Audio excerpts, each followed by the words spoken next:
Hola, ¿qué tal? Bienvenidos, me presento, mi nombre es Ángel Uday Toses. En esta ocasión les traemos un trabajo grupal de investigación. Nosotros somos de la Universidad Privada Domingo Savio, de la materia Derecho Romano. Nuestro docente es el doctor Rodolfo Bruno Rocha Yucra. Somos del turno mañana de la gestión 2021. Los integrantes de mi grupo son... Mi nombre es Paola Herrera Arispe. Hoy les vengo a hablar del punto número 1, que es la legislación. Hola, ¿qué tal? Mi nombre es Rubén Levis Fulguera Quispe. Hoy vamos a exponer sobre el punto 2, identificar las relaciones que existen entre las figuras jurídicas que habían en Roma y que actualmente se encuentran en nuestra legislación. Hola, buenos días. Mi nombre es Jazmín Mamani Gutiérrez. Bueno, hoy les voy a dar una pequeña disertación sobre el cuadro comparativo y, bueno, tomando en cuenta el código familiar, y espero que la explicación sea de su agrado. La legislación es un conjunto de normas y leyes que regulan las relaciones entre las personas de un país o de un sector determinado. Gracias a la legislación se puede organizar un determinado sector y un país en su conjunto. Se trata de un conjunto de normas y reglas que se hacen posibles a regular y organizar la vida de las personas en determinados campos. Por ejemplo, se puede encontrar legislación del medio ambiente o legislación penal. Algunas características de la legislación son: se trata de normas vigentes en el ordenamiento jurídico. Intentan regular la conducta y el comportamiento de las personas. La legislación es diferente en cada país. La Constitución son las encargadas de especificar cómo se debe legislar. Establecen los derechos y obligaciones de los ciudadanos. Quien realiza la legislación se llama legislador. Los tribunales son los encargados de que se cumpla la legislación. En cada ley se establece cuándo entra en vigor y por tanto cuándo se ampliará. En la legislación se observa lo cual está prohibido, las acciones que están obligadas a realizarse, lo que está permitido, las sanciones pertinentes, las pautas para realizar algunas acciones en concreto, las autorizaciones a solicitar y entre otros. ¿Quién se encarga de legislar? El poder legislativo es el componente para legislar. Este poder es legislado en los estados democráticos por los ciudadanos, porque en el último término son los ciudadanos quien dicta las normas que posteriormente les regulan y les organizarán. Cada estado tiene un proceso determinado y diferente de los demás para legislar. Depende del sistema unicameral o bicameral, de su parlamento y de cómo haya quedado establecido este procedimiento en la Constitución. Tipos de legislación. Existen cientos de cuerpos legislativos, pero podemos diferenciar 5 grandes cuerpos legales: el laboral, civil, penal, administrativa y el mercantil. Definición de la legislación. Se denomina legislación, por una parte, a todo el conjunto de las leyes que existen en un estado y que regulan los comportamientos de los individuos pertenecientes al territorio de un país. En ese sentido, consiste en todo el ordenamiento jurídico, todo el sistema o conjunto de normas que pueden encontrarse en un país y que corresponden a un sistema jurídico específico, entendiendo a este último como todo el conjunto de instituciones del gobierno, las normas, las creencias y las concepciones sobre todo lo que está considerado como derecho, cuál debería ser su función y la manera de aplicarlo, perfeccionarlo, enseñarlo y estudiarlo de dicha sociedad determinada. Pero el sistema jurídico también tiene otras acepciones que son complementarias a lo que exponíamos anteriormente.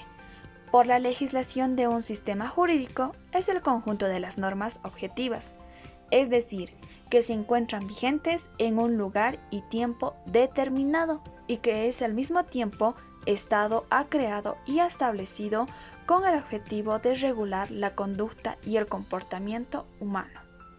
Toda esa integración de leyes y jurisprudencia del derecho positivo conforman al sistema jurídico de un país determinado, y cada país posee el suyo propio. En cuanto posee una determinada manera de considerar e interpretar las leyes y la jurisprudencia, aunque también las costumbres y creencias de los individuos que componen la sociedad. En este sentido, podemos diferenciar entre derecho positivo y derecho natural. Los derechos naturales son los derechos fundamentales del individuo, que desde 1948 se denominaban derechos humanos. Luego de la Declaración Universal, proclamada por la Organización de las Naciones Unidas, el derecho a la vida, a la intimidad, al trabajo y a una vida digna son derechos que, por más que el Estado no los explicite por escrito, son inherentes al ser humano, son anteriores a la existencia de un Estado. En cambio, los derechos positivos son aquellos que el Estado ha reconocido explícitamente y que no son inherentes al ser humano, sino que son posteriores a la existencia del Estado. El derecho a la propiedad privada, al sufragio, a la libertad de asociaciones políticas, de asociar comercialmente, de celebrar un convenio entre partes y entre otros. Las dos corrientes que definen y contraponen estas dos concepciones son el iusnaturalismo y el iuspositivismo. Sin embargo, muchos derechos naturales pueden convertirse en positivismos cuando es un Estado. En su texto constituimos nombrar algunos o todos los derechos fundamentales. La mayoría de los países han adherido a pactos o tratos supranacionales o internacionales que proclaman dichos derechos, por lo cual tienen jerarquías superior a los propios textos constitucionales de todos los países. En nuestro Código Civil llegamos a comparar muchos de los artículos mencionados con los derechos de los romanos, que regularon su vida en una sociedad próspera. Podemos referirnos con mayor claridad lo que tratamos de mostrar, haciendo una comparación de nuestros derechos y la de los romanos. Soma, posición, es el poder de hecho sobre una cosa corporal, con ánimo de tenerla para siempre. Consta del objetivo corpus y el subjetivo animus, que son los elementos. El poseedor puede protegerse frente a un tercero por medio de interdictos, que no son procedimientos simplificados y no definitivos. 1. De adquirir es aquella persona que quiere entrar a la propiedad, ser poseedor de los bienes hereditarios. 2.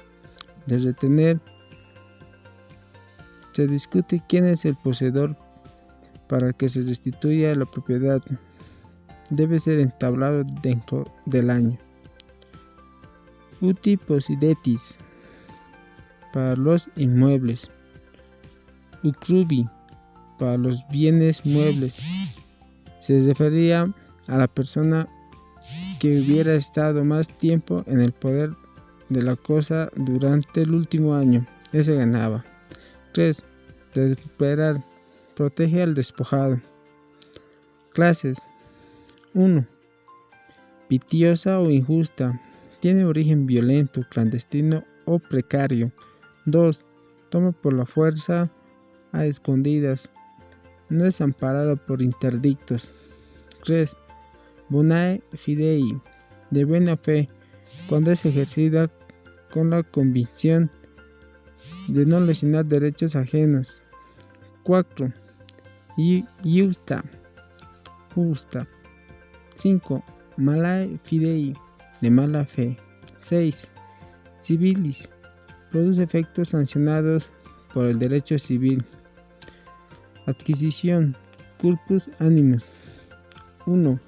Por nosotros mismos. 2. Por alieni iris. 3. Por medio de otras personas libres. Procurador, un tercero adquiere para mí. Del corpus. Si son cosas muebles, tomándolas los inmuebles, no hacía falta recogerlos, bastaba pisarlo y observarlo desde lo más alto de una torre. Del ánimos, tener ánimo de poseedor. Pérdida, se da por la cosa cuando sufre un cambio, por ejemplo la extinción del objeto por voluntad del poseedor o por un tercero. Del corpus, terreno que es ocupado por las aguas del mar, o algo que nos roban cuando huye un esclavo. Del animus, vender y quedarse como inquilina. De ambos, venta, abandono, muerta, heredero se vuelve propietario. En el Código Civil, que es comparado con los Códigos Civil romanos, está el artículo 87, noción, párrafo 1.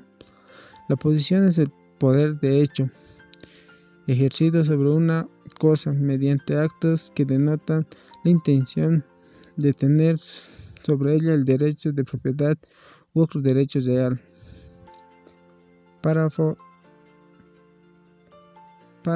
2. Una persona posee por sí misma de un medio. Artículo 88. Presunciones de posesión. Parágrafo 1. Se presume la posesión de adquisición quien ejerce actualmente el poder sobre la cosa, siempre que no se pruebe que comenzó a ejercerlo como simple detentador. Parágrafo 2. El poseedor actual que pruebe haber poseído antiguamente se presume haber poseído en tiempo intermedio actual que hace presumir la posesión anterior. Pero si hay título que fundamenta la posesión, se presume que se ha poseído en forma continua desde la fecha del título, salvo la prueba contraria. Artículo 89. ¿Cómo se conforma la detención de posesiones? Quien comenzó siendo detentador no puede adquirir la posesión mientras su título no se cambie, sea por una causa proveniente de un tercero o por su propia opción frente al poseedor por cuenta de quien detentaba la cosa, alegando un derecho real. Artículo 92. Sucesor en las posesiones y conjunción de posesiones. Parágrafo 1. El sucesor a título universal continúa la posesión de su causante desde que se abre la sucesión, a menos que renuncie a la herencia. Parágrafo 2. El sucesor a título particular puede agregar a su propia posesión la de su causante o causantes. Artículo 93. Posesión de buena fe. Parágrafo 1. El poseedor es de buena fe cuando cree haber adquirido el verdadero propietario o titular la cosa o el derecho. Parágrafo 2. La buena fe se presume y quien alega que hubo mala fe debe probarla. Parágrafo 3. Para los efectos de posesión solo se tomará en cuenta la buena fe inicial. Esos son los o las figuras jurídicas que se parecen entre la romana y con nuestro Código Civil boliviano. Entrando al código familiar y a las diferencias entre, yo me basé en Roma, Perú, Chile y Bolivia. Bueno, en Roma el concepto de familia en la antigua Roma tuvo diversas definiciones. Se considera a la familia como un grupo de personas unidas entre sí, sometidas a la patria potestad de un pater familia. Para Ulpiano, la familia era las personas por naturaleza o por derecho estaban bajo una misma potestad. En el derecho romano, el pater familia regulaba la vida de su familia. Domus, su esposa e hijos están totalmente sometidos a su autoridad. En el derecho romano existían ciertos requisitos para contraer matrimonio, tales como tener 12 años para las mujeres y 14 para los varones. Se necesitaba el consentimiento del pater familia si los contrayentes son aluni iuris, sometidos al poder familiar. Según el derecho romano, el parentesco por afinidad no distinguía grados y se extinguía con la disolución del matrimonio. Vamos con el Código Familiar de Perú. En el Código Civil no existe una definición para el concepto de familias en Perú. En el artículo 233 reguló el derecho de familia buscando la protección y efectividad de los derechos fundamentales de los miembros que componen el núcleo familiar. Los artículos 234 y 290 señalan la desigualdad en derechos, deberes y responsabilidades de los cónyuges en el desarrollo y desenvolvimiento del hogar. En el Código Civil establece como mínimo tener 16 años de edad para contraer matrimonio. En el Código de Perú no se necesitaba del consentimiento de los padres para contraer matrimonio, salvo en el matrimonio de menores de edad. En el artículo 237 nos dice que la afinidad en línea recta no acaba por la disolución del matrimonio. Subsiste en la afinidad en segundo grado de la línea colateral en caso de divorcio y mientras viva el excónyuge. Bueno, vamos con el Código Familiar de Bolivia. El presente código regula los derechos de las familias y las relaciones familiares y los derechos, deberes, obligaciones de sus integrantes, sin discriminación ni distinción alguna. Los principios y valores inherentes de los derechos de las familias son los de responsabilidad, respeto, solidaridad, protección integral, intereses prevalentes, favorabilidad, unidad familiar, igualdad de oportunidades y bienestar común. Las hijas o hijos, sin distinción de origen, son iguales en dignidad y ante la ley tienen los mismos derechos y deberes con el núcleo familiar. Bueno, vamos con el Código Familiar en Chile. Bueno, la importancia de la familia en el mundo, siendo calificada como el elemento natural fundamental de la sociedad, los catálogos de los derechos no se limitan a una idea tradicional de familia matrimonial. Los tratados internacionales conscientemente se abstienen de entregar una definición de esta familia, pues aun cuando ciertas relaciones son especialmente protegidas con la filiación, relación de padres o madres para sus hijos y el matrimonio, se evita limitar la familia solo a estos casos para no dejar desprotegidas formar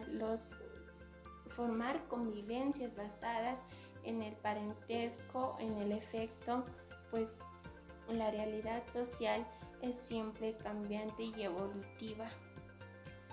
En ese sentido, la Declaración Universal de los Derechos Humanos en su preámbulo afirma, considerando que la libertad, la justicia y la paz en el mundo tiene por base el reconocimiento de la dignidad intrínseca de los derechos iguales e inalienables de todos los miembros de la familia humana. El Código Familiar, bueno, cierra en el artículo 16 que dice que los hombres y las mujeres a partir de la edad no tienen derechos sin restricción alguna por motivos de raza, nacionalidad o religión, a casarse, a fundar una familia, a disfrutar de iguales derechos en cuanto al matrimonio y en caso de disolución del matrimonio. Bueno, eso fue el cuadro comparativo y continúa. La importancia del derecho romano en la conformación de legislaciones. Muchos aspectos de la sociedad actual se han visto afectadas por la antigua Roma, como la creación del derecho y el desarrollo de las prácticas de los gobiernos democráticos. El primer código de leyes de la historia perteneció a los romanos, con la ley de las 12 tablas como precursor del desarrollo del derecho romano. El derecho romano desarrolló la división entre el derecho público, en el que el Estado está directamente involucrado, tales como las cuestiones de traición, los impuestos, y el derecho privado, que se ocupan de los conflictos entre las personas, como por ejemplo en la materia de contratos. Este sistema fue de la base de lo que ahora se conoce en Occidente como la ley civil o código civil. El derecho romano también tuvo gran importancia en el derecho internacional privado. Los romanos utilizaban acusaciones y los juicios conjurados de forma similar a las prácticas actuales. Muchas técnicas de defensa aplicadas en la actualidad también se remontan a los procedimientos romanos. La idea de inocente hasta que se demuestre lo contrario es la base del sistema judicial en muchos países. Además, el propósito de la ley escrita como una forma de proteger a las personas una de otras y del poder del Estado es una idea intrínsecamente romana. En la práctica del litigio fue muy a menudo evitar por las contrapartes hacer un juramento, pero no al llegar a un acuerdo de este tipo, los procedimientos legales seguirían por el demandante para invocar la parte demandada en la corte. En la primera etapa de la mayoría de los casos legales, para cuando las partes se presentaban ante un juez, quien determinaba la cuestión jurídica a la mano o bien rechazar el caso como un asunto de intervención legal, o nominado a un funcionario para conocer y juzgar el caso. Cuando ambas partes están de acuerdo con la evaluación de primera instancia, el caso era visto ante un iudex, que toma la decisión en nombre del Estado. Tanto el demandado como el demandante tenía que representarse a sí mismo en la audiencia, ya que no había ningún sistema de representación legal. Si el acusado pierde un caso civil, había una condenatio que tenía que pagar una suma de dinero. Por lo general decidió el iudex que podía cubrir el valor original de los bienes y de los daños ocasionados al demandante. Uno de los mayores beneficios de la ley romana era que mientras el imperio crecía y la población se volvió más diversa, la ley en la protección de los ciudadanos actuó como una fuerza vinculante para las comunidades y fomentó la expectativa de que los derechos de los ciudadanos podían ser sostenidos mediante un sistema que se encontraba en el lugar donde los males se tenían que corregir. Además, los romanos han dejado como legado no solo muchos términos legales que aún se utilizan hoy en el campo de la ley, sino también la pasión, la experiencia para la terminología legal precisa y exacta, con el fin de evitar la ambigüedad, incluso una mala interpretación de la ley, donde una vez más los documentos legales modernos intentan emular.